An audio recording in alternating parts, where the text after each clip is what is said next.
দর্শক মণ্ডলী, ভিডিওটা কাছে এবং দূরে, দেশে কিংবা প্রবাসে, মোবাইলে কিংবা অনলাইনে আপনারা যে যেখান থেকে দেখছেন আপনাদেরকে জানাচ্ছি আসসালামু আলাইকুম। হিন্দু ধর্মীদেরকে জানাচ্ছি আদাব, আর অন্য ধর্মী যারা আছেন আপনাদেরকে জানাচ্ছি আন্তরিক ধন্যবাদ। দর্শক মণ্ডলী, আপনারা জেনে থাকবেন আজকে আমরা চলে আসছিলাম সেই আমাদের ভুরুঙ্গামারী উপজেলার চরবলদিয়া 7 নাম্বার ওয়ার্ডে। আপনাদেরকে যদি দেখিয়ে থাকি, এখানে কিন্তু আমাদের সেই দুধকুমার নদী, একটু ক্যামেরাটা ঘুরিয়ে দেখান।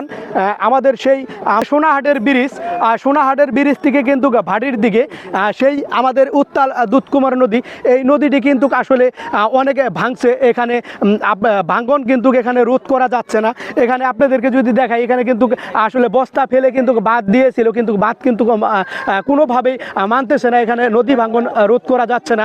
আপনাদেরকে যদি দেখাই, এখানে কিন্তু অনেক আবাদি ফসল হয়, এখানে গম হয়, ধান হয়, ভুট্টা হয়, এখানে সকল ধরনের কৃষি পণ্য কিন্তু এখানে আবাদ হয়। আসলে যে জমিগুলো দেখতে পাচ্ছেন ভেঙে নদীতে বিলীন হয়ে যাচ্ছে, আসলে এই জমি কিন্তু অনেক মূল্যবান সম্পদ, অনেক দামি জমি। এগুলো কিন্তু আসলে এগুলা কিন্তু আসলে চর না, কিন্তু আসলে ভেঙে কিন্তু আসলে এই পাশ থেকে ভেঙে ওই পাশে একবারে চর জেগে যাচ্ছে।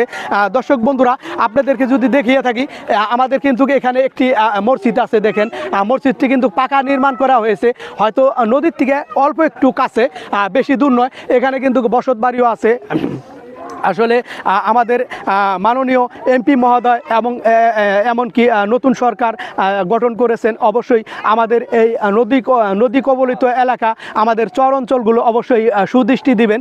এখানে যেন নদী ভাঙ্গন রোধে এখানে আপনারা অবশ্যই ব্যবস্থা নেবেন।